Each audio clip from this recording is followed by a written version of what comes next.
Hello students last class में हमने substitution method सीखा था एक्सरसाइज 3.3। आज उसी के बचे हुए क्वेश्चन करते हैं। तो बच्चों एक क्वेश्चन हमारा था, फर्स्ट क्वेश्चन का third part 3x minus Y equals to 3 और 9x minus 3y equals to 9। Substitution method से इसको करते हैं अगर हम, तो वही है हमारा, हमने कोई भी एक इक्वेशन ले लेंगे, उसमें से एक वेरिएबल की वैल्यू निकाल के दूसरी वाली में पुट कर देंगे। तो मैंने पहली इक्वेशन ये ली 3x minus Y equals to 3, minus का वाई इधर आके किसका हो जाएगा, प्लस का, और 3 मल्टीप्लाई का इधर आके किसका हो जाएगा, डिवाइड का, तो 3 प्लस वाई बाय 3। अब इस x की वैल्यू को आप क्या करोगे, सेकंड इक्वेशन में पुट कर दोगे। तो मैंने वही किया, put value of x in second equation में इसको मैंने पुट कर दिया। हमारी इक्वेशन क्या है, 9x minus 3y equals to 9। तो 9 इंटू एक्स की जगह ये वैल्यू रख दी 3 प्लस वाई बाई 3। तो एक्स की जगह ये सब्सटीट्यूट कर दिया मैंने 3 प्लस वाई बाई 3, और ब्रैकेट जरूर लगा लेना, माइनस 3y इक्वल्स टू 9। 3 से ये 9 कैंसिल किया 3 टाइम्स में। अब इस 3 को ब्रैकेट के अंदर मल्टीप्लाई कर दिया, 3 को 3 से किया 9, 3 को y से किया 3y, minus 3y equals to 9। Plus 3y से माइनस का 3y कैंसिल हो जाएगा, क्या बचा हमारे पास, 9 इक्वल्स टू 9। अब बच्चों कभी भी आपके पास ऐसी सिचुएशन आती है कि आपके दोनों वेरिएबल कैंसिल आउट हो जाते हैं, सिर्फ कांस्टेंट इक्वल टू कांस्टेंट बचता है, इसका मतलब होता है कि ये जो दोनों इक्वेशन है, जो हमारी गिवन दोनों इक्वेशन है, ये क्या है, हमारी सेम इक्वेशन है। इस इक्वेशन के इनफाइनाइट मैनी सॉल्यूशन निकलेंगे, इसका कोई एक सॉल्यूशन नहीं होगा, इसका इनफाइनाइट मैनी सॉल्यूशन होगा। तो आप लिखोगे इसमें देयरफॉर these equations have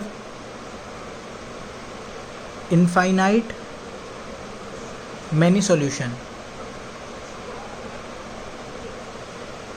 तो आप कुछ भी लिख सकते हो, इसका इनफाइनाइट मैनी सॉल्यूशन है। जैसे एक सॉल्यूशन अगर आपको इसका देना है, तो जैसे इक्वेशन है हमारे पास 3x minus Y equals to 3, तो आप कुछ भी लिख सकते हो। जैसे आपने पुट कर दिया, पुट y इक्वल्स टू 0, आपने y को 0 मान लिया, तो क्या हो गया हमारा 3x माइनस 0 इक्वल्स टू 3।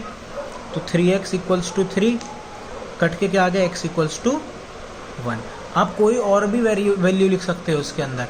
अगर आपका दोनों वेरिएबल कट जाते हैं, इसका मतलब जो given pair of linear equation है वो दोनों क्या है, हमारी सेम इक्वेशन है।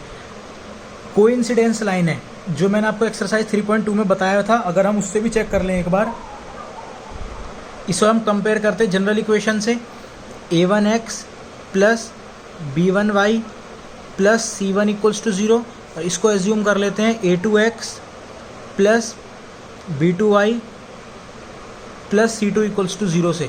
तो आप देखिए जरा, a1 अपॉन a2 अगर मैं निकालता हूँ, a1 upon a2 equal to क्या आया, 3 अपॉन 9, कैंसिल आउट होकर क्या हो जाएगा, ये 1/3। ऐसे ही b1 अपॉन b2 निकालता हूँ, तो b1 अपॉन b2 क्या होगा हमारा, -1 बाय -3, कैंसिल आउट होकर कितना आएगा, 1/3। और c1 बाय c2 ये क्या होगा, ये दोनों इधर आ जाएंगे, -3 और -9, ये भी कैंसिल आउट होकर क्या आ जाएगा, 1/3। तो हमारा a1 upon a2 equals to b1 upon b2 equals to c1 upon c2। और इस कंडीशन में क्या होता है हमारा, लाइन्स आर कोइंसिडेंस।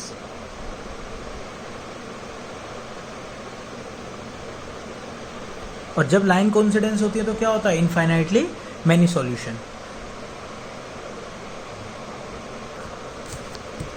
अच्छा नेक्स्ट क्वेश्चन देखते हैं आप।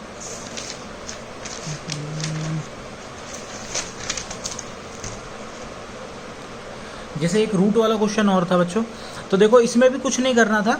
जैसे आपको ये इक्वेशन दे रखी है √2x plus √3y equals to 0, इसके अंदर भी आप क्या, कोई से भी वेरिएबल की वैल्यू निकाल लो। √3x इक्वल टू प्लस का √3y है, इधर आकर किसका हो जाएगा, माइनस का √3y। That means x equal to minus √3 by √2 into Y. Equation को हम नेम दे लेते हैं, ये फर्स्ट इक्वेशन, ये सेकंड इक्वेशन है, और ये थर्ड इक्वेशन है।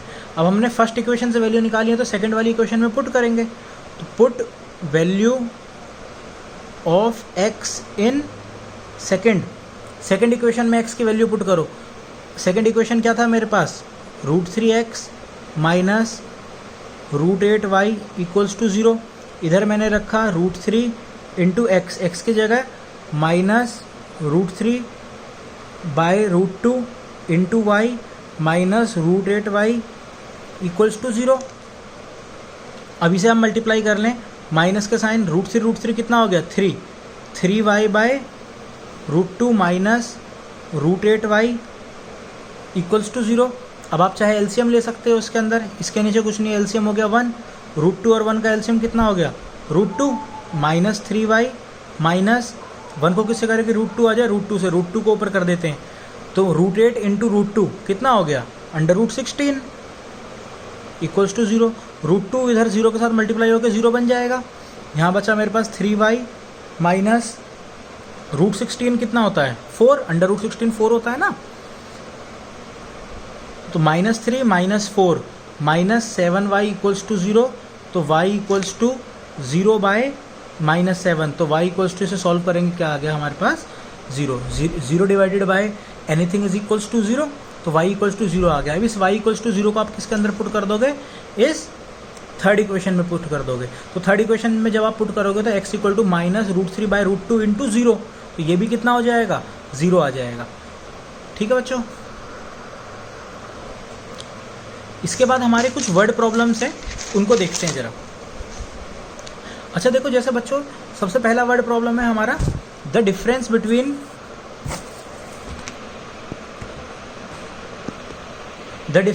To number is 26 and one number is 3 times the other, find them. तो देखो इन वर्ड प्रॉब्लम को कैसे करते हैं, सबसे पहले तो आप जो भी इसमें डाटा दे रखा होता है उसको आप किसी वेरिएबल में कन्वर्ट करो। जैसे क्या दे रखा है, the difference between two number, कोई दो नंबर का डिफरेंस कितना है 26 है, तो सबसे पहले मैं ले लेता हूँ let the numbers be x and y। आप नंबर को क्या मान लो, x और y मान लीजिए। The difference between two number is 26, मतलब उन दोनों का डिफरेंस है 26, मतलब x minus Y equals to क्या हो गया 26 हो गया। ये आ गई आपके पास equation number first. Second equation में क्या दे रखा है, and one number is 3 times the other, और जो उनमें से एक नंबर है वो दूसरे नंबर का क्या है 3 times है, उससे 3 गुना बड़ा है। तो इन दोनों में पहली बात देखो, जब हमने x में से y को माइनस किया तो बड़ा नंबर हमारे पास x हुआ ना, तो जो x है वो y से कितना बड़ा है 3 times बड़ा है, मतलब कि x इक्वल्स टू कितना हो गया 3 into y। ये आ गया आपके पास इक्वेशन नंबर सेकंड। दोबारा देखो एक बार क्या दे रखा है, and one number is 3 times the other, एक नंबर दूसरे नंबर से 3 गुना बड़ा है, मतलब x बड़ा नंबर है तो x equal to 3 into y। अब आपके पास दो इक्वेशन बनी चुकी है, x इक्वल टू कितना है 3y है, आप लिख दो सीधा सीधा लिख दो, put value of second in first, सीधा सीधा सेकंड की वैल्यू आप फर्स्ट में पुट कर दो, क्योंकि x की डायरेक्ट वैल्यू निकली हुई है ना 3y, तो यहाँ पे लिख दो जैसे x minus Y equals to 26 है, x की जगह लिख दिया आपने 3y, 3 minus 3y minus Y equals to 26। इसे आप बाकी सॉल्व कर लेना। अगला क्वेश्चन देखते हैं, the larger of the two supplementary angle exceed the smaller by 18 degree, find them. जो लार्जर है दो सप्लीमेंट्री एंगल में से जो बड़ा वाला एंगल है वो एक्सीड करता है छोटे वाले को 18 डिग्री से, तो आपको वो दोनों नंबर बताने हैं। तो अच्छा बच्चों, सबसे पहले तो दे रखा सप्लीमेंट्री एंगल, तो सबसे पहले हम मान लेते हैं let the angles be X and Y. आपने दोनों एंगल को मान लिया x और y। अच्छा बच्चों, हमें अच्छी तरह पता है कि जो सप्लीमेंट्री एंगल होते हैं कौन से एंगल होते हैं जिनका सम कितना होता है 180 डिग्री।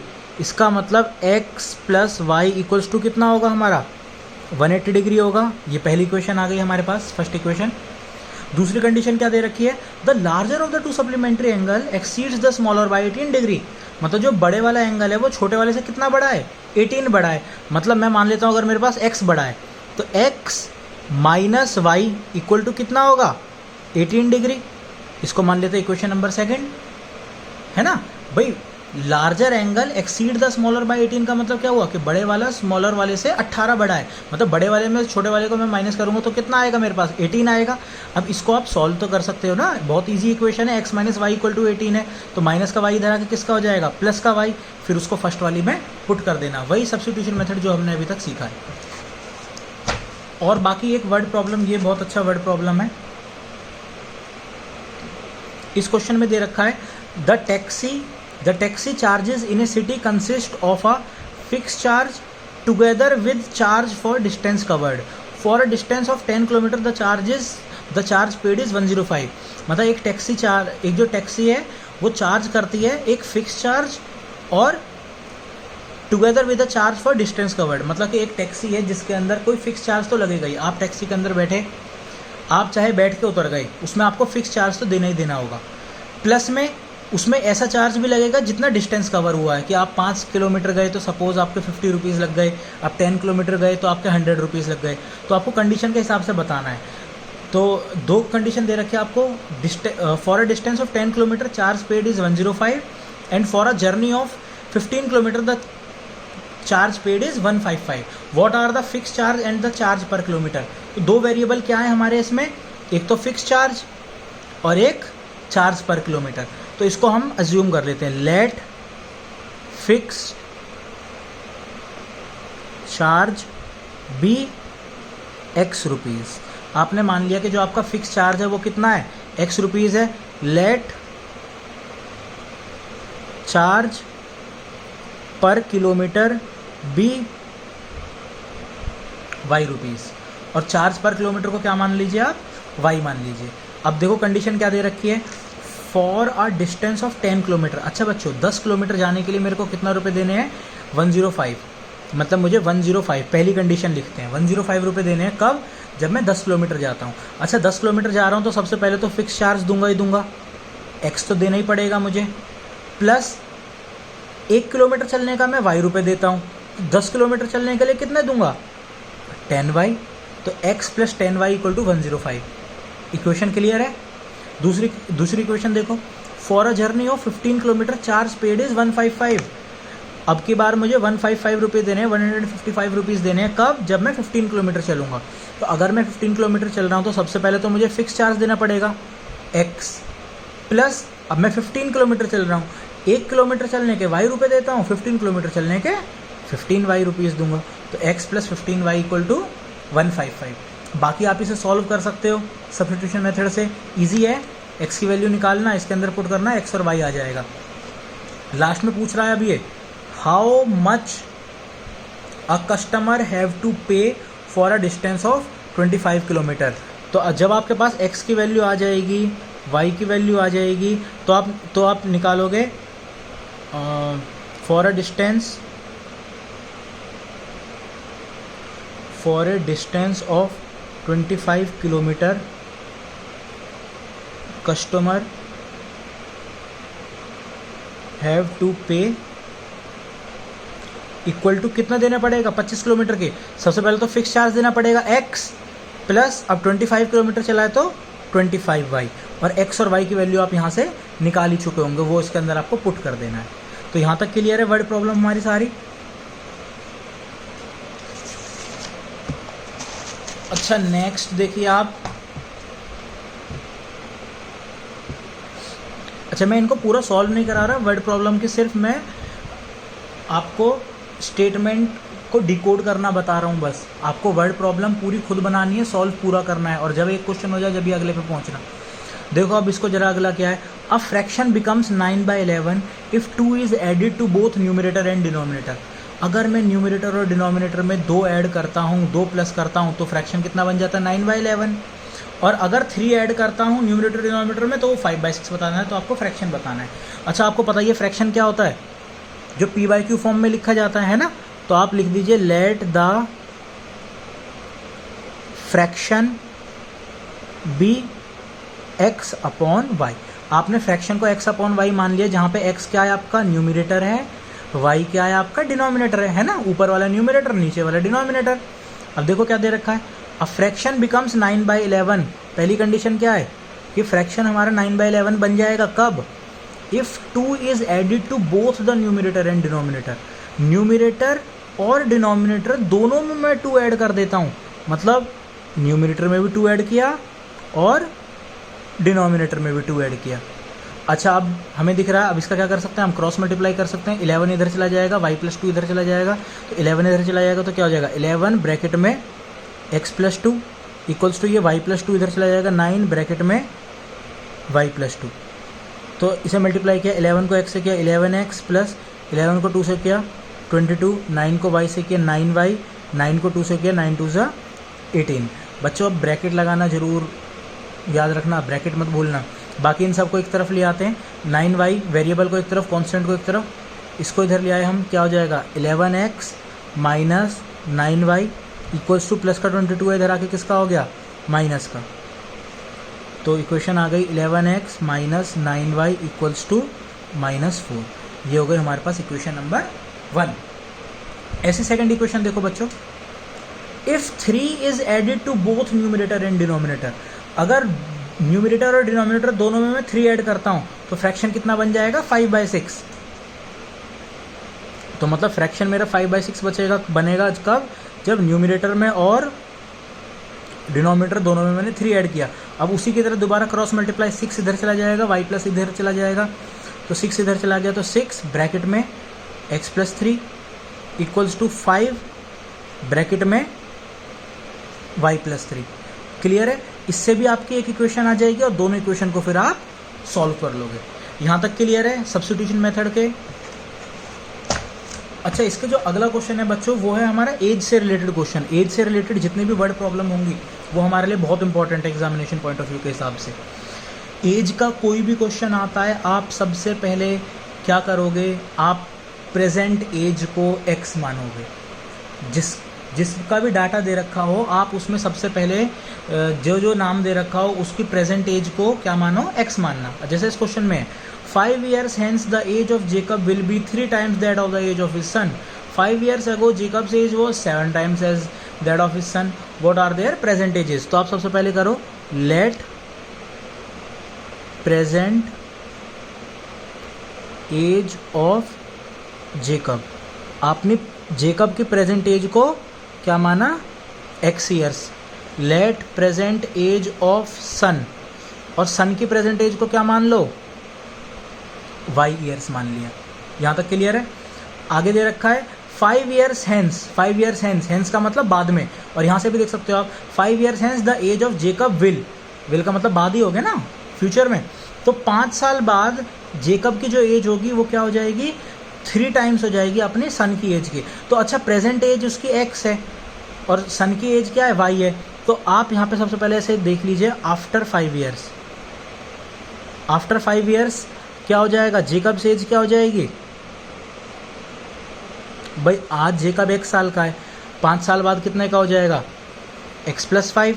आज सन y साल का है तो 5 साल बाद सन की एज क्या हो जाएगी y प्लस 5। कंडीशन देख लेते हैं क्या है, 5 years hence the age of Jacob will be 3 times that of his son। कि जो जेकब की एज है मतलब x प्लस 3 है, किसके इक्वल हो जाए, x प्लस 5 है, किसके इक्वल हो जाएगा 3 times that of his son, अपने सन के 3 टाइम्स, मतलब 3 इंटू सन की एज। सन की एज क्या है y प्लस 5। बाकी से सॉल्व तो कर लेंगे हम, x प्लस 5 इक्वल टू 3 को y से किया 3y, 3 को 5 से किया 15, प्लस का 3y है इधर आके किसका हो गया माइनस का, प्लस का 5 है इधर आके किसका हो जाएगा माइनस का। ये आ गया आपके पास फर्स्ट इक्वेशन। ऐसे आप सेकंड देखो, 5 years ago Jacob's age was 7 times that of his son। और आज से 5 साल पहले जो जेकब की एज थी वो अपने सन की एज की क्या थी, 7 टाइम्स थी। तो 7 साल पहले, अब इसको डायरेक्ट भी बना लेते हैं, एक हमने ऐसे करके देख लिया, एक हम डायरेक्ट बना लेते हैं, है ना। आज से 5 साल पहले जेकब की एज क्या होगी, x माइनस 5, सन की एज क्या होगी y माइनस 5। क्वेश्चन में बोला कि जो जेकब की एज है वो क्या था, 7 टाइम्स है अपने सन की एज का, तो ये सन की एज है, इसका 7 टाइम्स, मतलब यहाँ पे 7 लग गया। बाकी आप मल्टीप्लाई कर लीजिए, x minus 5 equal to 7y minus 35, plus का 7y इधर आके किसका हो गया माइनस का 7y, माइनस का 5 इधर आके किसका हो गया प्लस का 5, x minus 7y equals to minus 30। ये आ गया हमारे पास इक्वेशन नंबर सेकेंड। अब 2 इक्वेशन आ गई, आप वही कि सब्स्टिट्यूशन मेथड से इसे सॉल्व कर सकते हो या आप इस तरह से इसको सॉल्व कर दीजिएगा। आपको मैंने बच्चों वर्ड प्रॉब्लम की सारी हिंट दे दी है, सॉल्व आपको करना है। अच्छा, सॉल्व करने के लिए मैंने इसलिए भी नहीं कराया, अब जो मैं आपको अगला मेथड सिखाऊंगा वो है आपका एलिमिनेशन मेथड। आपका कोई भी न्यूमेरिकल अगर आता है पेपर में तो उसमें कभी भी ये नहीं लिखा होगा कि आपको ये सब्स्टिट्यूशन मेथड से ही करना है या ये एलिमिनेशन से मेथड से ही करना है। उसको आप सॉल्व किसी भी मेथड से कर सकते हो। मुझे पर्सनली एलिमिनेशन मेथड सॉल्व करने में ईजी लगता है as compare to substitution method. अब हम एलिमिनेशन मेथड सीखते हैं, जो है हमारी एक्सरसाइज 3.4।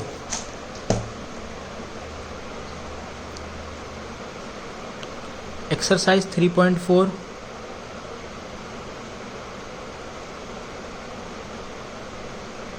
Elimination method.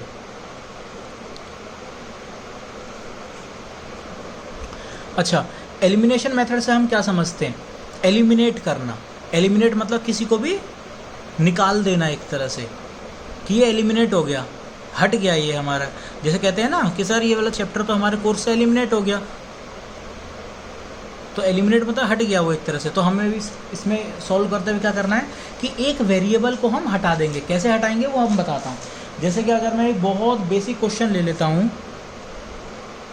जैसे हमारे पास है क्वेश्चन x + y = 5 और दूसरी इक्वेशन है मेरे पास 2x - 3y = 4। ये दो इक्वेशन हो गई हमारे पास, हमें इसे सॉल्व करना है। तो बच्चों देखो, इसको आप सॉल्व करते हुए क्या करोगे, आप सबसे पहले दोनों इक्वेशन में कोई ना कोई एक वेरिएबल को सेम बनाओगे।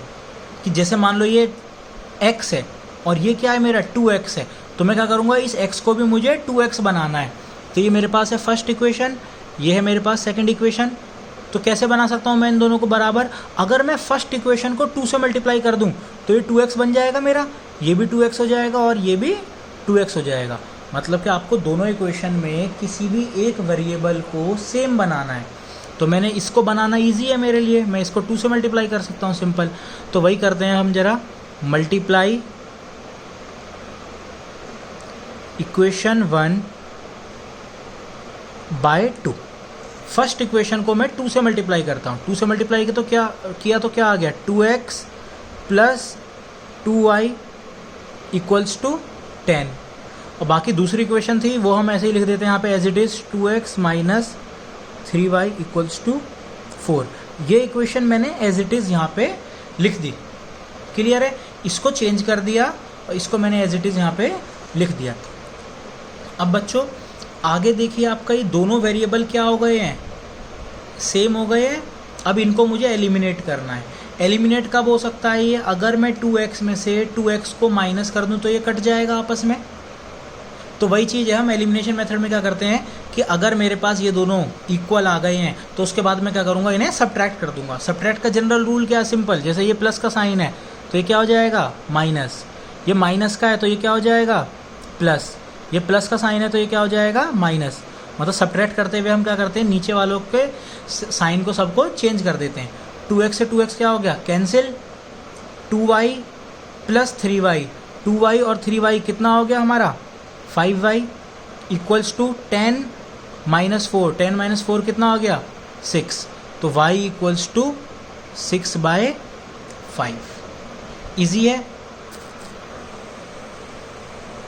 अब ये जो हमारे पास y की वैल्यू आई है, इसको आप किसी भी इक्वेशन में पुट कर सकते हो। फर्स्ट इक्वेशन में, सेकंड इक्वेशन में, या फिर ये 2 से मल्टीप्लाई करके जो आपकी इक्वेशन आई है इसमें किसी भी इक्वेशन में से पुट कर दो। इजीली मैं फर्स्ट में पुट कर देता हूँ उसको। Put value of y in equation first.